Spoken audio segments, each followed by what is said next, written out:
Donc, ce matin, on va regarder comportement, caractère et nature.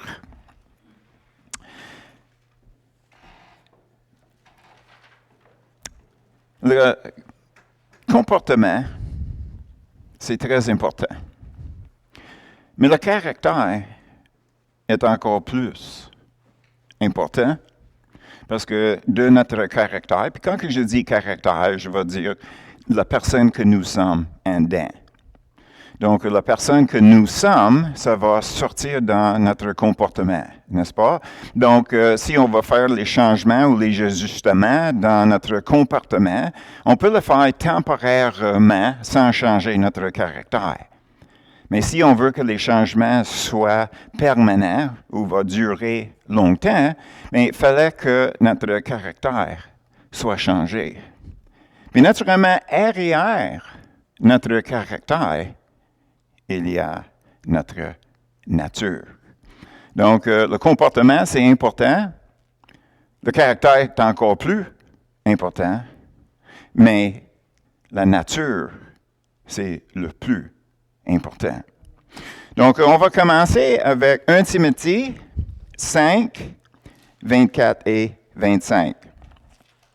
1 Timothée, les T se trouvent avant Hébreu. Donc, 1 Timothée, chapitre 5, le verset 24 et 25.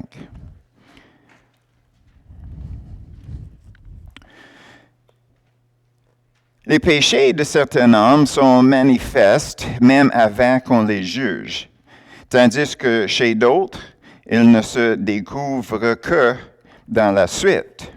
De même, les bonnes œuvres sont manifestes, et celles qui ne le sont pas ne peuvent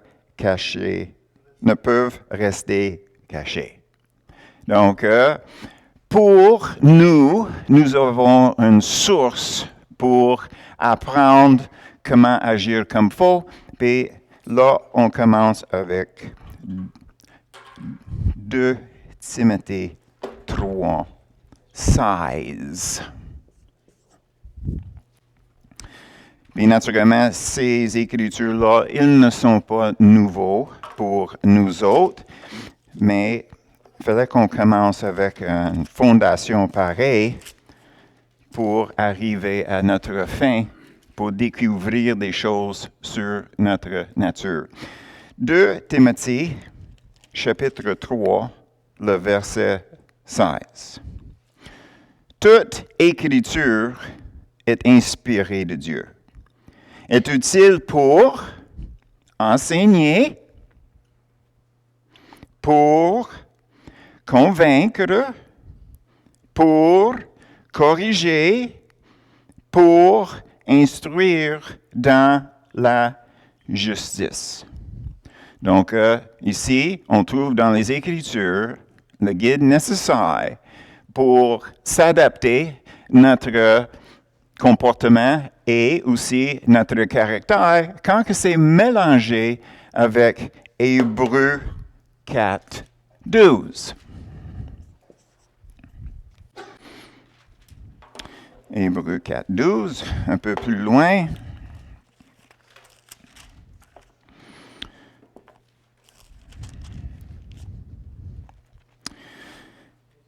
Car la parole de Dieu est vivante et efficace. La parole de Dieu est vivante et efficace. Plus tranchant qu'une épée quelconque à 2 tranchants, pénétrante jusqu'à partager âme et esprit, jointure et moelle, elle juge les sentiments et les pensées du cœur.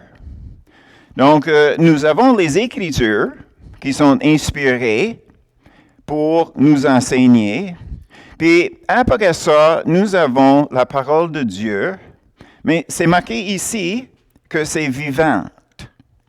Si la parole est vivante, c'est seulement vivante si le Saint-Esprit est dedans, ou bien si ça vient du Saint-Esprit. Puis on est déjà rentré dans la discussion, les Écritures que Satan a utilisées contre Jésus n'étaient pas vivantes, n'est-ce pas? Donc, c'est juste le fait que c'est écrit dans la Bible ne dit pas que c'est vivant. Il fallait que ça soit inspiré, guidé, conduit, source du Saint-Esprit.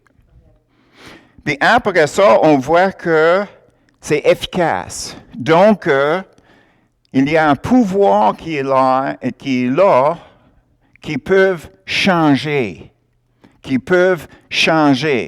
Parce que vous savez comme moi qu'il arrive un moment donné dans nos vies qu'on n'est pas capable de se changer. Donc, nous avons besoin d'une source de puissance ou pouvoir de l'extérieur pour faire ça en nous, n'est-ce pas? Donc, c'est ça la raison pourquoi moi je suis venu au Seigneur, c'est parce que je savais que je faisais toujours les mauvaises décisions, puis il fallait que je change, mais je ne pouvais pas me changer. Puis ça, c'est la différence entre philosophie et Dieu. C'est aussi la différence entre religion et Dieu. Parce qu'en réalité, religion, c'est juste philosophie visée vers Dieu. Tu sais, une religion, ben, tu es supposé de marcher de même. Donc, marche de même.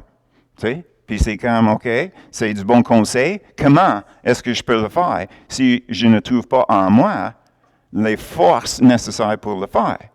Donc, on réalise qu'on parle de puissance quand on parle de efficace. Donc, nous avons la parole de Dieu quand que c'est inspiré du Saint-Esprit. Ce n'est pas juste le fait que ça vient du Saint-Esprit, il y a une puissance qui est là, qui peut accomplir quelque chose. N'est-ce pas? Donc, on voit que c'est par le Saint-Esprit, l'œuvre du Saint-Esprit et les Écritures que notre comportement et notre caractère peuvent être changés. Maintenant, on rentre dans notre discussion pour le vrai. On s'aligne envers la nature. Donc, 1 Corinthiens 2, 12 à 15, la première partie.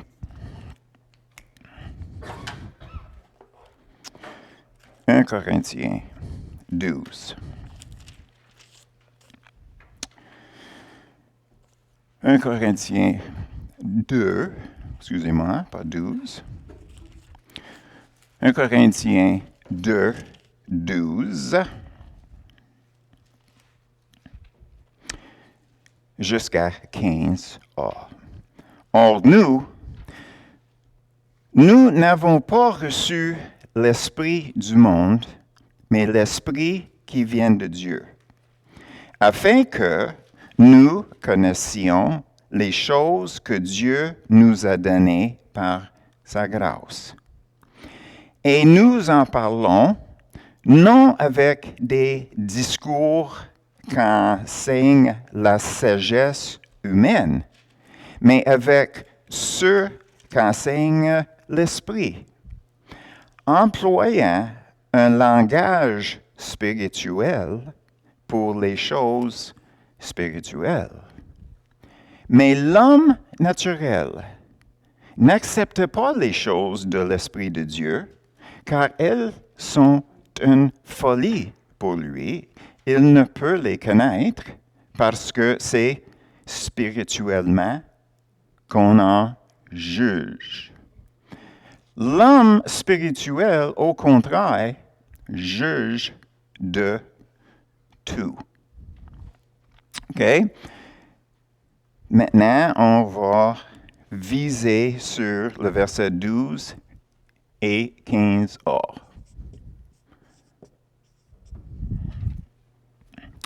Le verset 12 et la première partie parle de Nous connaissons les choses que Dieu nous a données par sa grâce à travers l'Esprit de Dieu. N'est-ce pas? Donc, verset 15, à cause de ça, nous sommes les humains, pas juste les hommes, les femmes sont inclus, les humains spirituels. OK? Maintenant, on va retourner au verset 14. Verset 14.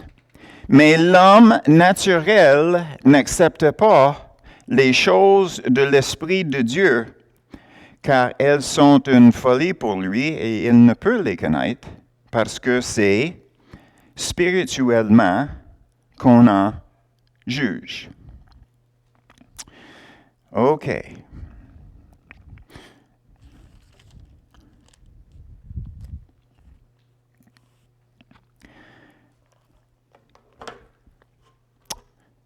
Le mot pour l'homme naturel, c'est psychikos. Psychikos. Ça vient du mot psyché. P-S-Y-C-H-E. Est-ce que ça vous fait penser de quelque chose? Psychiatre, psychose, psychologue. Mais oui, psychologique. Mais qu'est-ce qui est intéressant, c'est que dans les autres places dans la Bible, le mot psyché, c'est traduit âme. Notre âme, c'est notre psyché. Et ça, c'est important de réaliser que si nous voulons avoir une définition de notre âme, on peut essayer de découvrir la définition ou bien on peut éliminer toute autre possibilité. OK. Si on va aller voir un psychologue ou un psychiatre, est-ce qu'on va parce que nous avons mal au stomac ou les jambes ou les articulations? Non. Pourquoi? C'est tout physique. Donc, qu'est-ce qui est âme n'est pas physique. N'est-ce pas? On prend une personne en santé parce qu'un psychologue et un psychiatre, c'est pas pareil. Le psychologue est intéressé dans le cerveau, qui est physique. Mais on va prendre une personne normale qui n'a pas de problème physique de cerveau. Ça, c'est tout dans le cadre physique. Là, on va aller vers l'esprit.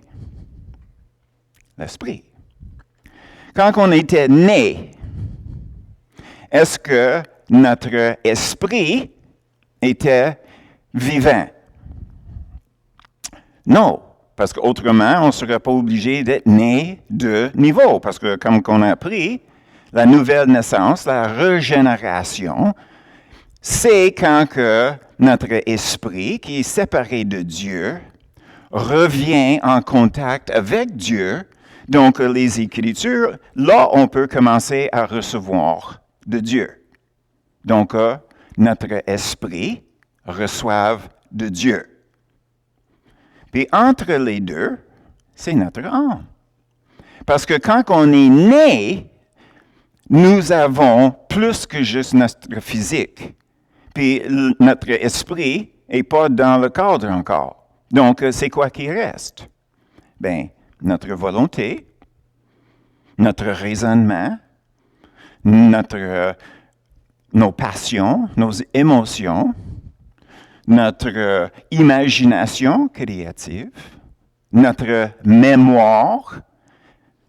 Même toutes ces choses-là sont déjà en nous quand que nous sommes nés, n'est-ce pas? OK? Puis, autrement dit, la pensée. Et tout ce qui se passe dans la pensée, c'est relié à notre âme. Donc maintenant, nous savons que notre âme s'appelle psyché, quelqu'un qui est dirigé par son âme, par son intelligence, par ses passions, ses émotions et tout. Ça, c'est une personne qui est dirigé par son âme, son psyché, sa pensée. Donc, le grec, c'est un psychikos.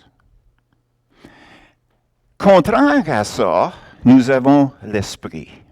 L'esprit dans le grec, c'est pneuma. Pneuma. Et quand on pense pneuma, ben, on pense de nos pneus. Puis dans le grec, la traduction, c'est que soit le vent ou la souffle. Donc, quand que Dieu a soufflé en Adam, est-ce que Adam avait un corps? Oui. Donc, cette partie-là était naturelle. Quand que Dieu a soufflé dans ses narines, il est devenu un homme vivant. N'est-ce pas? Qu'est-ce qui est intéressant, c'est le mot vivant. Un homme vivant. Un homme, ça veut dire qu'il avait des pensées, il avait intelligence, la volonté, les émotions et tout et tout. Mais le parti vivant, en grec, c'est le mot zoé. Ça parle de la vie éternelle. Ça, c'est la raison que Paul est capable de comparer le premier Adam avec le dernier Adam, Jésus. N'est-ce pas? Donc, on voit que quand on parlait du Saint-Esprit, la parole de Dieu est vivante. Ça revient toujours au Saint-Esprit. Ça revient toujours révélation de Dieu. Donc, une personne qui est dirigée spirituellement par le Saint-Esprit, qui reçoivent de Dieu par son esprit, c'est un pneumatikos. Un pneumatikos. Donc, Paul ici est en train de dire que une personne qui est dirigée par ses propres pensées ne peut pas recevoir les choses de Dieu. Il n'est pas fileté pour le faire. Il n'est pas en contact avec Dieu, parce que contact avec Dieu, ça fait par l'Esprit. Naturellement, en nous, comme il y a un contact entre le physique et notre âme, via notre cerveau, n'est-ce pas? Tu sais, l'estomac dit « J'ai faim ». Le cerveau reçoit le message.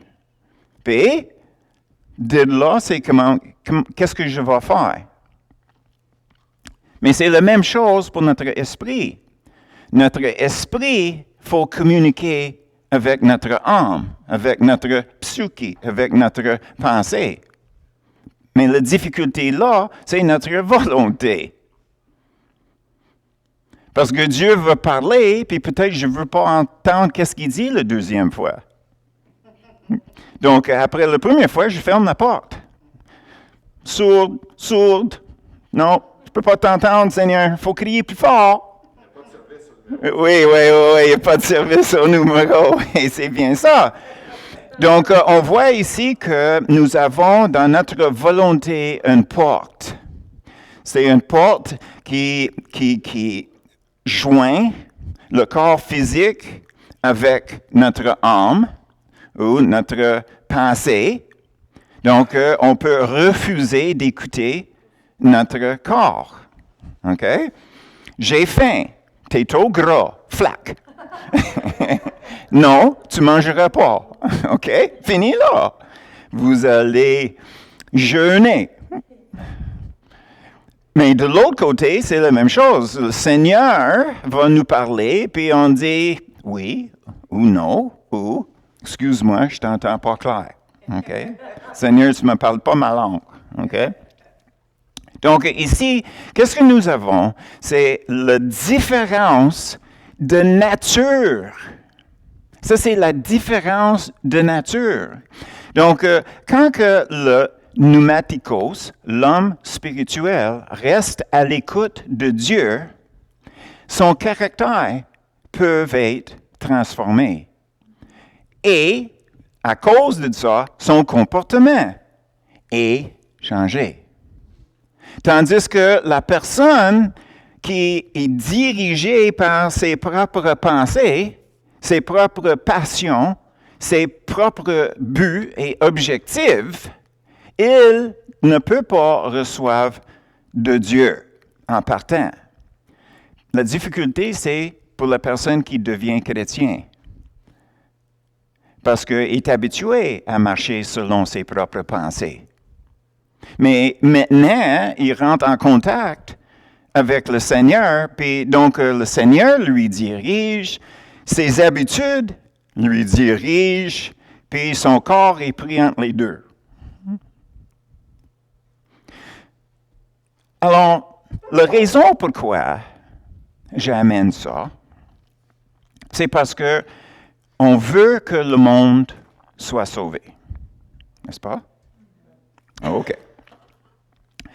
Donc, on va regarder le verset 4 et 5.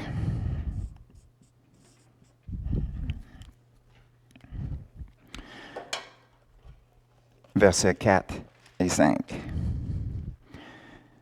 Ma parole et ma prédication ne reposaient pas sur les discours persuasifs de la sagesse, mais sur une démonstration d'esprit et de puissance, afin que votre foi soit fondée non sur la sagesse des hommes, mais sur la puissance. OK. Qu'est-ce que Paul est en train de dire ici?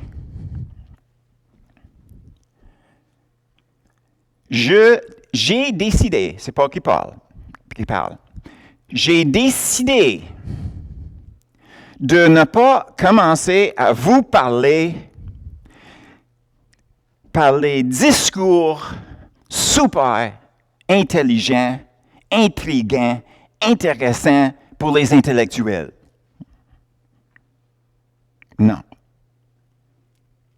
Moi, je suis venu avec puissance. Puissance. Donc, est-ce que puissance est important? Comparaison, sagesse des hommes, puissance de Dieu, c'est lequel qu'on prend? Tu sais, si on veut que quelqu'un soit sauvé, convaincu par les mots persuasifs, il n'endurera pas. Nous avons vécu la puissance de Dieu. La question, c'est que comment est-ce qu'on se met dans la même place que Paul? Et c'est ça qu'on va voir. Comment faire? Alors, on va regarder 1 Corinthiens 14, 24 et 25.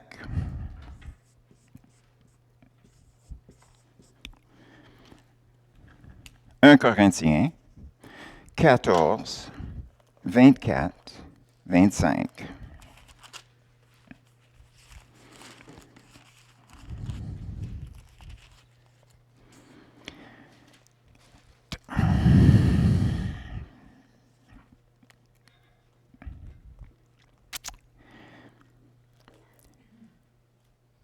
Mais si tous prophétisent et qu'il entre un non-croyant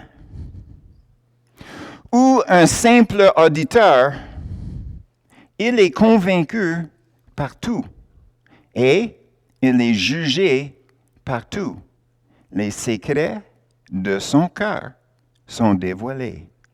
De telle sorte que, tombant sur sa face, il adore Dieu et publiera que Dieu est réellement au milieu de vous.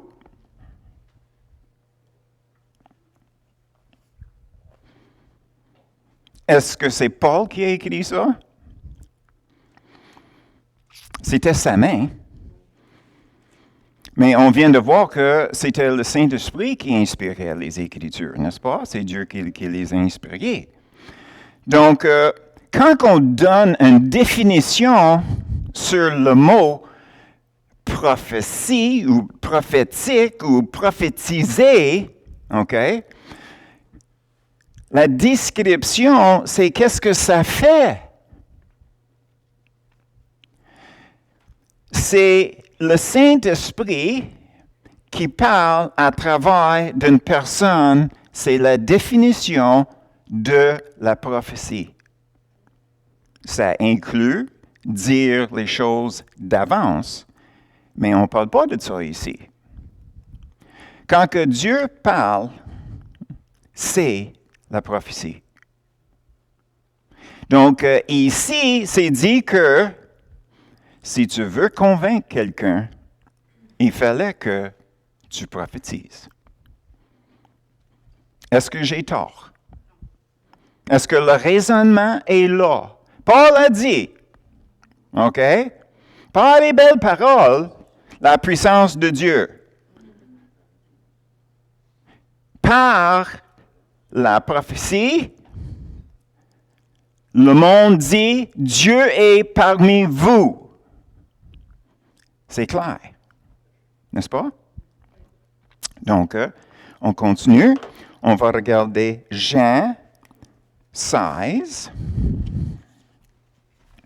7 à 11.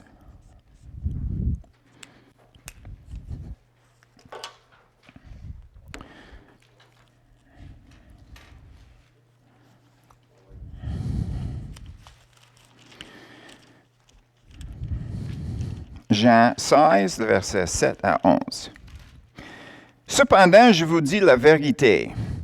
Il vous est avantageux que je m'en aille, car si je ne m'en vais pas, le Consolateur, c'est qui le Consolateur?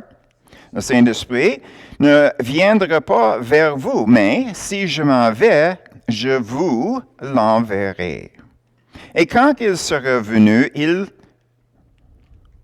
Est-ce qu'on n'a pas vu convaincre à quelque part?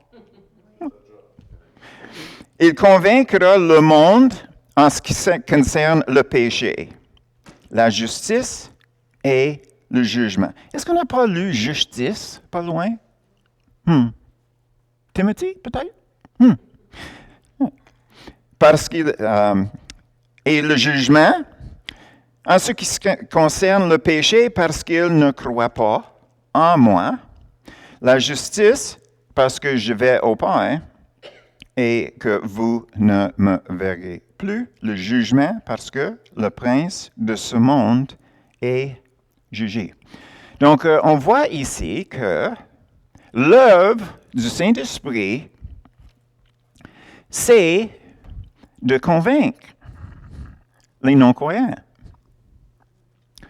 Mais le Saint-Esprit fait une œuvre dans le corps qui amène le non-croyant dans un milieu où ce que Dieu peut parler à travers de quelqu'un égal prophétise sur eux.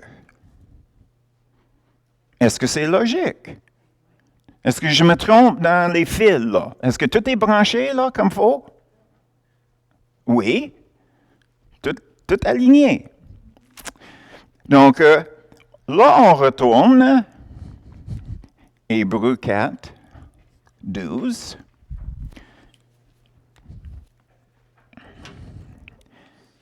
Hébreux 4, 12.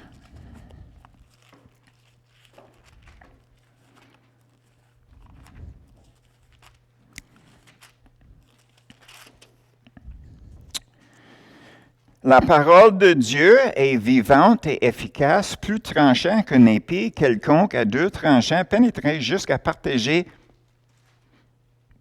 âme et esprit, jointure et moelle.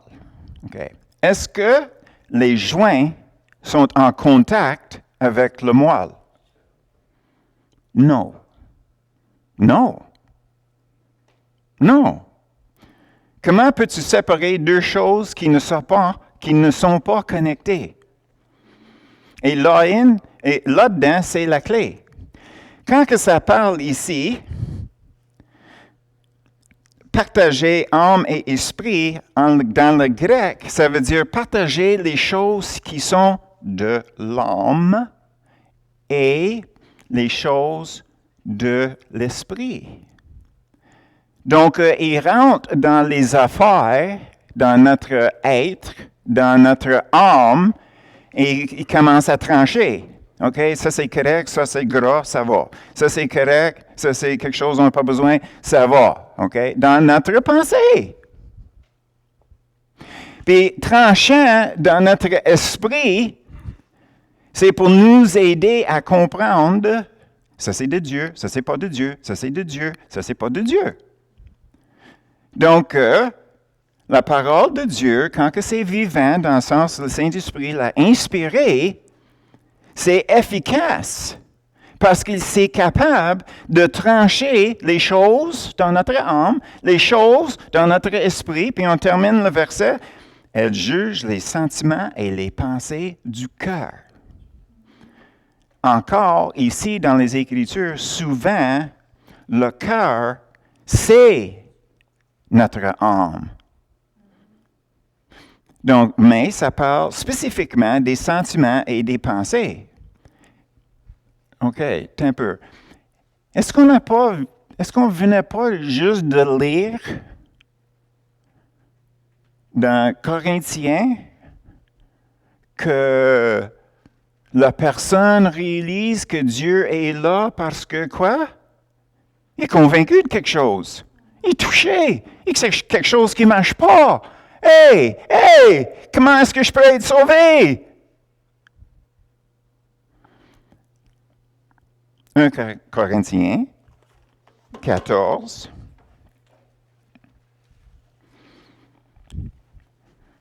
Trois et 4.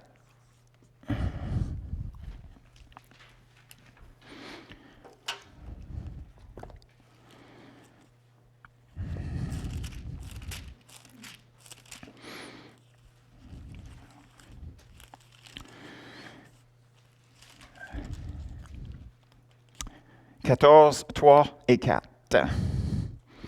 Celui qui prophétise, au contraire, parle aux hommes, les édifie, les exhorte, les console. » Est-ce qu'on n'a pas lu quelque chose semblable à ça dans Timothée? Celui qui parle en langue s'édifie lui-même. Celui qui prophétise édifie l'Église. Édifier, qu'est-ce que ça veut dire? Bâtir. Exhorter, le verset 3, c'est d'encourager. Consoler, il y a une réponse à tes problèmes. Donc, on voit que l'œuvre des Écritures, c'est la même chose que les œuvres du Saint-Esprit à travers la prophétie. C'est pour instruire, convaincre, nous diriger dans la justice, bâtir, consoler, encourager. Là, on voit comment que le Saint-Esprit et les Écritures, quand ils sont ensemble, ils sont pareils. Est-ce que ça, c'est une surprise? Ben, pas vraiment. Dieu puis sa parole est supposé d'être pareil, n'est-ce pas? OK. Donc, on va retourner à 2 Timothée, chapitre 3. Puis on va voir le verset 17. On a vu le 16.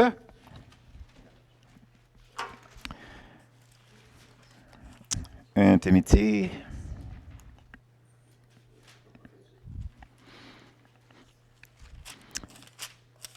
2 Timothée 3, le verset 17. Afin que l'homme de Dieu soit accompli et propre à toute bonne œuvre. J'ai pris un long détour entre le verset 16 et 17, n'est-ce pas? Mais tout ça pour dire que il fallait que la personne de Dieu, le chrétien, il fallait qu'il soit accompli et propre à toute bonne œuvre. Pour être capable de faire ça, il faut qu'on ait un certain niveau de compréhension des Écritures. Ça, c'est notre garde-fou. Que quand que le Saint-Esprit nous parle, on ne dérape pas. Parce qu'à un moment donné, le Saint-Esprit va nous parler des choses spécifiques, tandis que la Bible, les Écritures, la parole de Dieu, c'est général. Si on veut changer d'emploi, okay, on ne cherche pas dans les Écritures. On va sonder Dieu, n'est-ce pas? OK. Donc, le dernier verset qu'on va regarder, c'est 1 Corinthiens 14, 1 et 5.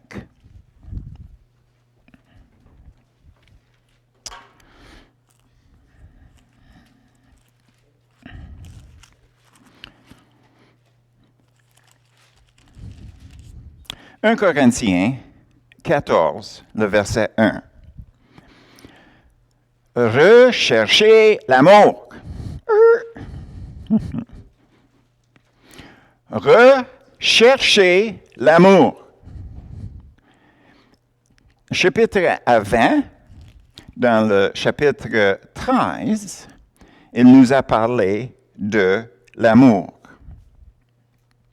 Puis, parmi ça, l'amour ne cherche point son intérêt. Le verset 5, 13e chapitre. C'est pas pour les pauvres de personnes qui regardent sur l'Internet, il fallait qu'ils cherchent ça tout seuls. OK? Donc, nous avons recherché l'amour. Est-ce que ça, c'est une question? Non, c'est pas une question, c'est pas une suggestion même. OK? C'est quoi? Un quoi? Un ordre? Oui, c'est impératif. OK? Est-ce que nous avons un choix dans ça? OK? Si on s'appelle chrétien, est-ce que nous avons un choix? Non, c'est recherché. C'est pas peut-être, si tu veux, si ça vous tente. Essayez d'être un peu chaleureux envers les autres. Non. Écoute, vous autres, vous êtes appelés par mon nom. Quand que moi, je parle de moi, ça c'est Dieu, quand que moi, je parle de moi, je parle de mon amour. Vous autres, parlez pareil. Là, maintenant qu'on comprend que ce n'est pas une question, suggestion, opinion, on continue. Aspirez aussi aux dons spirituels, mais surtout à celui de prophétier. OK? Est-ce que ça, c'est une question? Est-ce que c'est une suggestion? Est-ce que c'est une opinion? C'est la même réponse que la première partie. Rechercher l'amour. Non. Si on s'appelle chrétien, ça veut dire disciple de Christ, nous n'avons pas de choix que de prophétiser. N'est-ce pas? Est-ce que c'est ça qui est écrit? Okay? Est-ce que je suis menteur, là? Est-ce que j'ai créé un autre verset? Non, c'est bien écrit là. Le verset 5. Je désire que vous parliez tous en langue, mais encore plus que vous prophétisez. Celui qui prophétise est plus grand que celui qui parle en langue, à moins que ce dernier n'interprète, pour que l'Église en reçoive de l'édification. Ça veut dire être bâti, être relevé, être encouragé. construire, édifier. OK? Donc,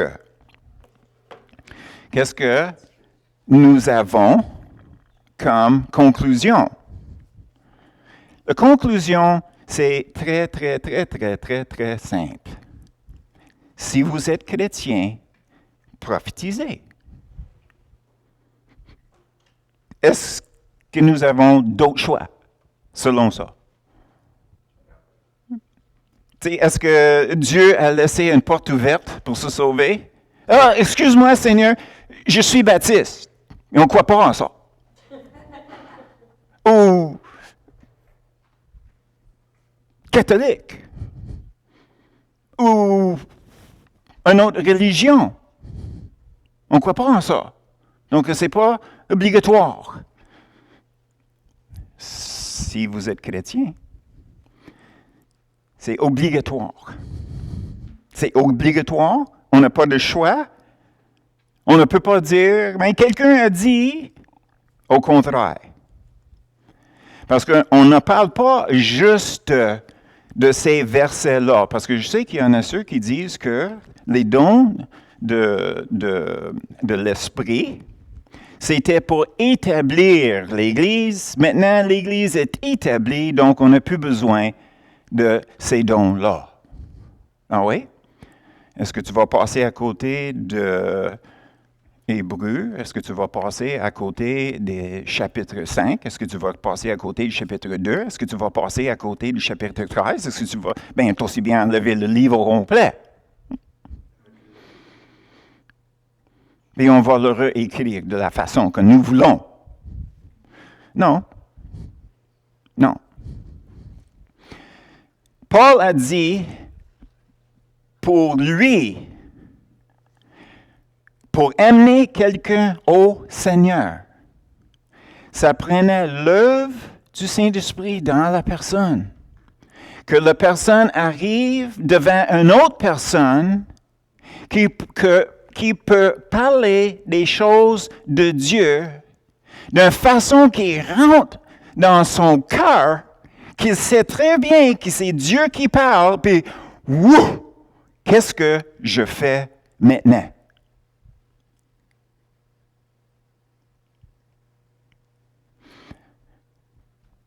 Heureusement, ça dit quand que quelqu'un vient chez vous, okay, dans ton église, faire ça. OK? Boy, je pensais que j'étais obligé sur la rue. Oui, mais Hébreux 4.12 ne dit pas juste dans ton église. Donc, je vais faire une conclusion dans ça. OK? Mettons que, à chaque fois qu'on se rassemble, OK, on demande à Dieu, OK, Dieu, OK, tu m'as dit qu'il fallait que je mette en pratique, prophétiser. Donc, je dis quoi à qui? Je dis quoi à qui? Je dis quoi à qui?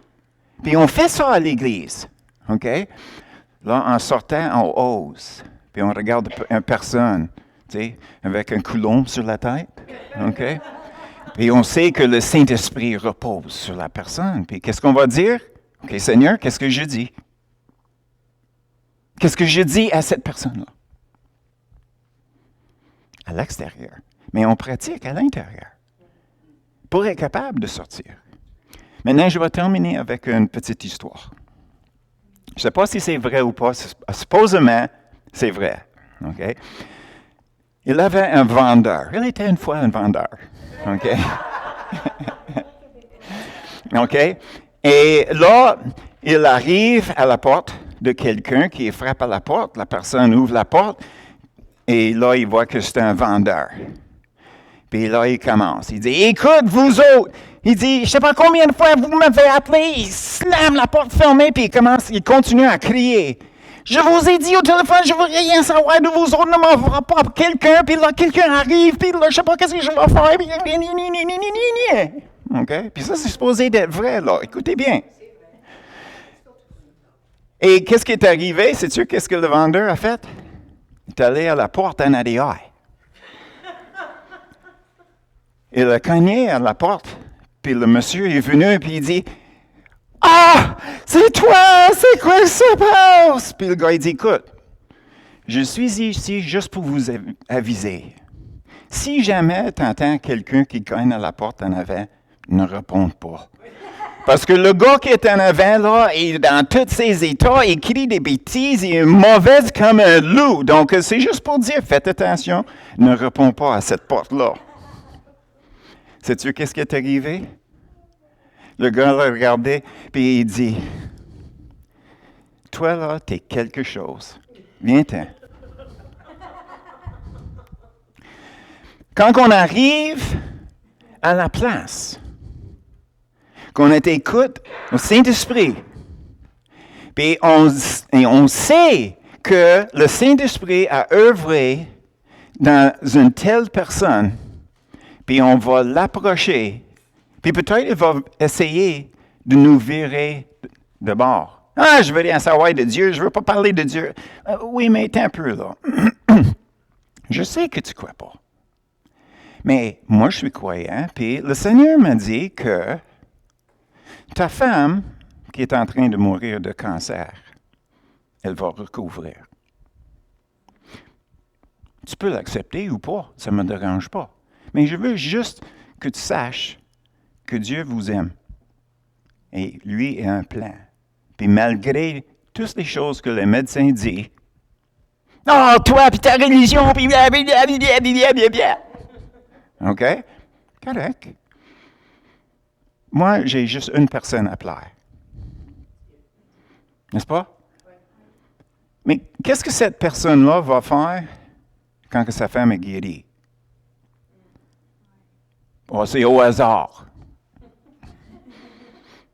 Jusqu'au temps qu'il te voit une deuxième fois sur la rue. Puis tu l'approches. « Hey, comment va ta femme? » Elle est guérie.